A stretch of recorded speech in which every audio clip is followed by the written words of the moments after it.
বিসমিল্লাহির রহমানির রহিম। আসসালামু আলাইকুম। আজকে আমরা জানব তালহা ইবনে উবাইদুল্লাহ রাদিয়াল্লাহু তাআলা আনহু রাসূল সাল্লাল্লাহু আলাইহি সাল্লামের একজন প্রিয় সাহাবী। আমরা তালহা ইবনে উবাইদুল্লাহ রাদিয়াল্লাহু তাআলা আনহুর জীবন সম্পর্কে পুরোপুরি জানব। ইসলামের ইতিহাসে এক উজ্জ্বল নক্ষত্র। তিনি ছিলেন প্রাথমিক যুগের অষ্টম মুসলিম এবং জান্নাতের সুসংবাদপ্রাপ্ত ১০ সাহাবীর একজন। ৫৯৬ খ্রিস্টাব্দে মক্কার সম্মানিত ধনী ও কুরাইশ বংশের বনু তাইম গোত্রে জন্মগ্রহণকারী তালহা তার শৈশবে বুদ্ধিমত্তা ও সচরিত্রের জন্য প্রসিদ্ধি লাভ করেন। একদিন ব্যবসায়িক সফরে সিরিয়ায় যাওয়ার পথে তিনি একজন খ্রিস্টীয় পাদ্রীর কাছ থেকে আহম্মদ নামের শেষ নবীর আবির্ভাবের ভবিষ্যৎবাণী শুনে আকুল হয়ে পড়েন। মক্কায় ফিরে এসেই তিনি তার অন্তরঙ্গ বন্ধু হযরত আবু বকর সিদ্দিক রাদিয়াল্লাহু তাআলা আনহুর মুখে সেই একই বার্তা, আল্লাহর একত্ববাদ ও রাসূল সাল্লাল্লাহু আলাইহি সাল্লামের রিসালাতের দাওয়াত শোনেন এবং বিন্দুমাত্র দ্বিধা না করে ইসলাম গ্রহণ করেন। রাসূল সাল্লাল্লাহু আলাইহি সাল্লামের সাথে তার সম্পর্ক ছিল পুত্রসুলভ, অনুরাগ ও চিরভক্তিপূর্ণ। তিনি তাকে তালহাতুল খাইর বা সৎকর্মশীল তালহা বলে অভিহিত করতেন। তালহাতুল ফাইয়াদ বা উদার দানশীল তালহা বলেও ডাকতেন। উহুদের রণক্ষেত্রে যখন রাসূল সাল্লাল্লাহু আলাইহি ওয়াসাল্লাম প্রাণ সংশয়, তখন তালহা নিজের শরীর ঢাল বানিয়ে নবীজিকে রক্ষা করেন। তার হাতে তীরবিন্দু হয়ে নিশ্চিত হয়ে যান এবং নবীজি তাকে জীবিত শহীদ বলে ঘোষণা দেন। তার বৈবাহিক জীবন ছিল বরকতময়। তিনি হামনা বিনতে জাশ, রাসূল সাল্লাল্লাহু আলাইহি সাল্লামের ফুফুতো কন্যা উম্মে কুলসুম বিনতে আবি বকর, সাদ বিনতে আওফস একাধিক বিবাহ করেন, যাদের থেকে মুহাম্মদ, ইমরান, মুসা, ইয়াকুব, ইসমাইল, ইসহাক, আয়েশা, উম্মে ইসহাক সহ মোট ১৫ জন সন্তানের পিতা হন। একজন সফল ও ধনকুবের বণিক হিসেবে তার দৈনন্দিন আয় ছিল প্রায় ১,০০০ দিনার। কিন্তু এই বিপুল সম্পদ তিনি ইসলামের পথে গরিব ও মিসকিনদের জন্য ছড়িয়ে দিতে কার্পণ্য করতেন না। প্রায় তার বাড়ির আঙিনায় টাকার থলে রাখা হতো এবং প্রয়োজন মতো মানুষ নিয়ে যেত। তিনি মদিনায় হিজরত করেন, বদর, উহুদ, খন্দক, হুদাইবিয়া সহ সকল গুরুত্বপূর্ণ যুদ্ধ ও অঙ্গীকারে সক্রিয় ভূমিকা রাখেন এবং রিদ্দার যুদ্ধে বিদ্রোহ দমনে অংশ নেন। খলিফা উমর রাদিয়াল্লাহু তাআলা আনহু কর্তৃক গৃহীত ৬ সদস্যের ঐতিহাসিক শুরা পরিষদের একজন সদস্য হিসেবে তিনি খেলাফত নির্বাচনে গুরু দায়িত্ব পালন করেন। দুঃখজনকভাবে ৬৬৫ খ্রিস্টাব্দে ৩৬ হিজরি জামালের যুদ্ধে মতবিরোধের পরিণতিতে তিনি মারওয়ান ইবনুল হাকামের তীর নিক্ষেপে আহত হয়ে শহীদ হন এবং বসরায় সমাহিত করা হয়। ইসলামের জন্য তার অবদান চিরস্মরণীয়। তিনি ছিলেন ঈমানের অগ্নিপরীক্ষায় অটল ও সৈনিক। সম্পদের মালিক হয়েও যার হৃদয় ছিল নির্ভীক, যার জীবন থেকে আমরা শিখি ত্যাগের মহিমা, দানশীলতার মহত্ব এবং আল্লাহ তার রাসূলের প্রতি নিরঙ্কুশ ভালোবাসা অতুলনীয় দৃষ্টান্ত। তার নাম স্বর্ণ অক্ষরে লেখা রয়েছে ইসলামের প্রথম পর্বের বীরত্বগাথায় চিরকালের জন্য। উহুদ যুদ্ধে রাসূল সাল্লাল্লাহু আলাইহি ওয়াসাল্লামকে রক্ষা করতে গিয়ে তার সমগ্র শরীরে প্রায় ৭৫টিরও বেশি তীর ও তরবারির আঘাত লাগে। তিনি এত মারাত্মকভাবে আহত হন যে রাসূল সাল্লাল্লাহু আলাইহি সাল্লাম বলেছিলেন, যে ব্যক্তি এমন ব্যক্তিকে দেখতে চায় যে নিজের পদযুগল মাটিতে রেখে শহীদ হয়েছে, সে যেন তালহা ইবনে উবাইদুল্লাহকে তাকায়। তিনি এত বেশি রক্তক্ষরণ হয়েছিলেন যে তার দেহের রক্ত মাটি ভিজে গিয়েছিল, তবুও তিনি নবীজিকে রক্ষার জন্য দাঁড় হয়েছিলেন। তিনি মদিনার অন্যতম সেরা ব্যবসায়ী ছিলেন। তার ব্যবসায়িক ক্যারাভানে প্রায় ৭০০ উট থাকত, কিন্তু তার সম্পদ কখনোই তাকে আল্লাহর স্মরণ থেকে গাফিল করেনি।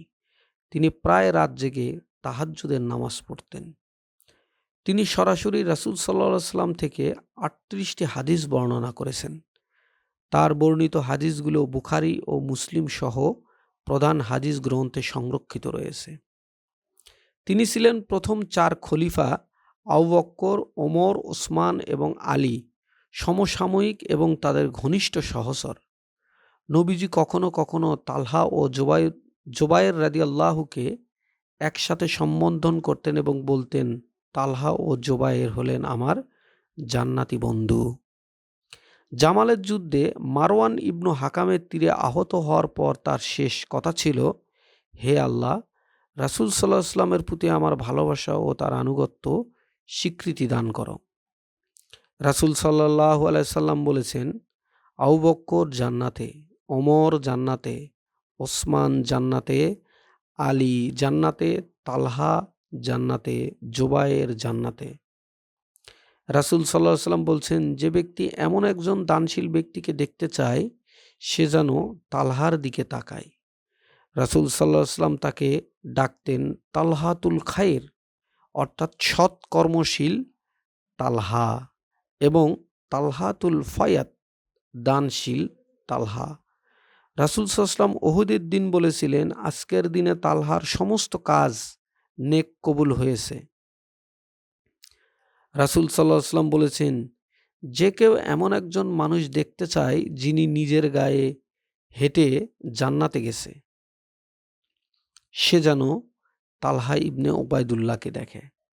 রাসূল সাল্লাল্লাহু আলাইহি ওয়াসাল্লাম বলেছেন, প্রত্যেক নবীর কিছু সাহাবা ও সহচর থাকেন। আমার সাহাবা ও সহচর হলেন তালহা ইবনে উবাইদুল্লাহ। একবার নবীজি তালহা ও সাইদ ইবনে আবি আক্কাস রাদিয়াল্লাহু তাআলা আনহুর দিকে ইশারা করে বলেন, এরা জীবিত অবস্থায় জান্নাতীদের অন্তর্ভুক্ত। সুবহানাল্লাহি ওয়া বিহামদিহি, সুবহানাল্লাহিল আযীম। তিনি হুদায়বিয়ার সেই ঐতিহাসিক শপথে অংশগ্রহণ করেছিলেন, যেখানে রাসূল সাল্লাল্লাহু আলাইহি ওয়াসাল্লাম বলেছিলেন যে এই শপথে যারা অংশ নিয়েছে তাদের উপর আল্লাহর সন্তুষ্ট রয়েছে। একবার তিনি ৪ লক্ষ দিরহাম, প্রায় ৪০ কেজি রূপার সমতুল্য একেবারেই সদকা করে দিয়েছিলেন। তার বাড়িতে কোনো প্রয়োজনমণ্ডলী ব্যক্তি ফিরে যেতেন না। তিনি প্রায় বলতেন, দান করো, দান করো, যদিও তা একটি খেজুর হয়। তিনি রাসূল সাল্লাল্লাহু আলাইহি ওয়াসাল্লামের ফুফু উমাইয়া বিনতে আব্দুল মুত্তালিবের জামাতা ছিলেন। তার স্ত্রী হামনা ছিলেন উমাইয়ার কন্যা। নবীজির ব্যবহৃত কোনো জিনিস পাওয়া গেলে তালহা রাদিয়াল্লাহু সেটি কেনার জন্য সর্বোচ্চ দাম দিতেন, শুধুমাত্র সেটি বারাকাতপূর্ণ মনে করতেন। তিনি ছিলেন অত্যন্ত বিচক্ষণ ও দূরদর্শী। তার মতামতকে সাহাবায়ে কেরাম অত্যন্ত গুরুত্বের সাথে গ্রহণ করতেন। এই সকল গুণাবলী ও হাদিসগুলো তালহার রাদিয়াল্লাহু তাআলার মর্যাদা এত গুরুত্বকে আরও সুস্পষ্ট করে তোলে, যা আপনার আমার জানা খুবই জরুরি। রাসূল সাল্লাল্লাহু আলাইহি সাল্লাম যখন ১০ জন জান্নাতি ব্যক্তির নাম ঘোষণা করেছিলেন, সেখানে তালহা ইবনে উবাইদুল্লাহ রাদিয়াল্লাহু তাআলা আনহু উনিও ছিলেন। উনি দেখতে এত সুন্দর ও সুদর্শন ছিলেন যে ওই সময় সমস্ত নারীরা তার জন্য পাগল ছিল। কিন্তু তিনি এমন এক সাহাবী যে আল্লাহ এবং আল্লাহর রাসূলের জন্য পুরো জিন্দেগি কোরবান করে দিয়েছেন। এত সুদর্শন মানুষ আল্লাহর রাসূল সাল্লাল্লাহু আলাইহি ওয়াসাল্লামের সাহাবী হিসেবে নিযুক্ত করেছেন, কতই না সৌভাগ্যবান। কতই না সৌভাগ্যবান তারা। আমরা কি তাদের মতো হতে পারবো?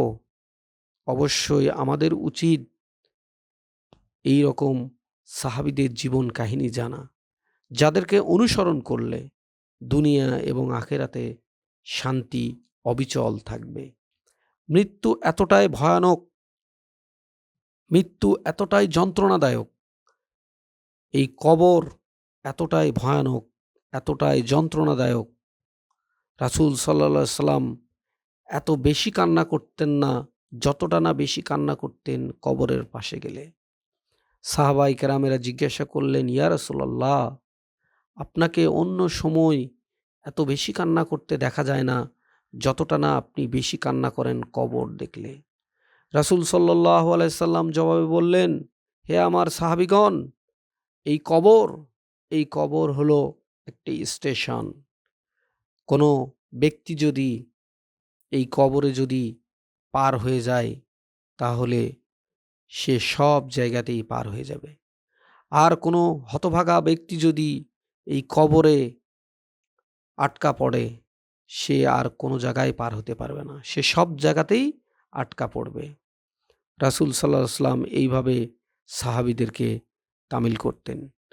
অবশ্যই আমাদের উচিত এই সমস্ত সাহাবায়ে কেরামদের জীবন অনুসরণ করা, যারা রাসূল সাল্লাল্লাহু আলাইহি ওয়াসাল্লামকে এত বেশি মহব্বত এবং এত বেশি ভালোবেসেছেন যে হাদিসে এসেছে একজন সাহাবীর মহব্বত, ভালোবাসা সমস্ত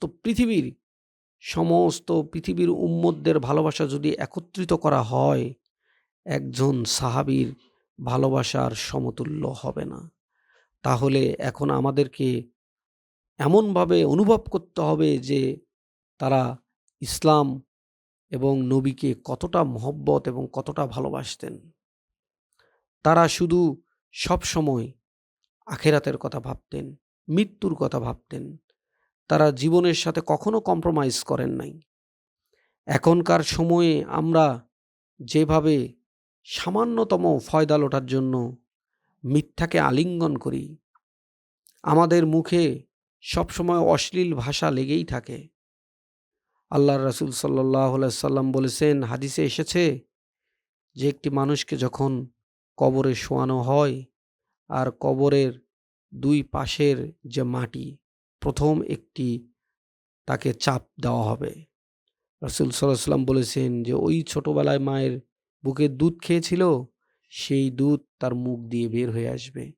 অর্থাৎ শরীরের এক অংশের হাড় একদিকে বের হয়ে যাবে, আরেক অংশের হাড় আরেক দিক দিয়ে বের হয়ে যাবে। কতই না ভয়ানক! অথচ আমরা দুনিয়া দুনিয়া করে পাগল হয়ে গেছি। সামান্য কয়টা সম্পদের জন্য, সামান্য কয়টা টাকার জন্য আমরা সত্যকে মিথ্যা, মিথ্যাকে সত্যে রূপান্তর করি। আমরা সামান্য দুনিয়াবি এই অল্প একটু সম্পদের জন্য, যেটা আমরা কখনোই চিরজীবন সঙ্গে রাখতে পারবো না, সেইটার জন্য আমরা মানুষ পর্যন্ত হত্যা করি। আমরা কতই না নিকৃষ্ট। আসুন আমরা সকলে সমস্ত সাহাবীদের জীবন কাহিনী জানি, জীবনের গুরুত্ব জানি এবং সেগুলো নিজেদের উপর অ্যাপ্লাই করার, প্রয়োগ করার চেষ্টা করি। এইভাবেই আমাদেরকে যেন আল্লাহ পাক মুত্তাকি ও মুমিনের সাথে অন্তর্ভুক্ত করে। তা না হলে জীবন কত ভয়ানক। দুনিয়াতে ১ সেকেন্ড বেঁচে আছি, বুঝতে পারতেছি যে আমরা কতই না আনন্দে, কতই না সুখে আছি। কিন্তু জীবনের সমস্ত দুঃখ, কষ্ট, দুর্দশা শুরু হবে আমাদের মৃত্যুর পরে। অতএব আমাদের উচিত এই নবী করিম সাল্লাল্লাহু আলাইহি সাল্লামের যত সুন্নাহ আছে সেগুলোকে আঁকড়ে ধরা, আমাদের জিহ্বাকে হেফাজত করা, আমাদের নফসকে হেফাজত করা। আমাদের উচিত নবী করিম সাল্লাল্লাহু আলাইহি সাল্লামের আদর্শ গ্রহণ করা। এই দুনিয়াবি যত মানুষ এবং যত নেতা, যত রাজনীতিবিদ আছে, তাদের আদর্শকে পরিত্যাগ করা। সবসময় আমাদের চিন্তাভাবনা করা উচিত যে আমার জবাব আমার প্রশ্নের উত্তর কবরে কি হবে, আমি সেটা কিভাবে ফেস করব, কিভাবে সেগুলোর উত্তর দেব।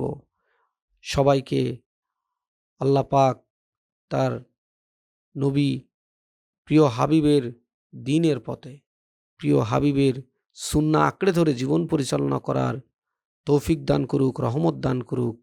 আসসালামু আলাইকুম ওয়া রাহমাতুল্লাহি ওয়া বারাকাতুহু।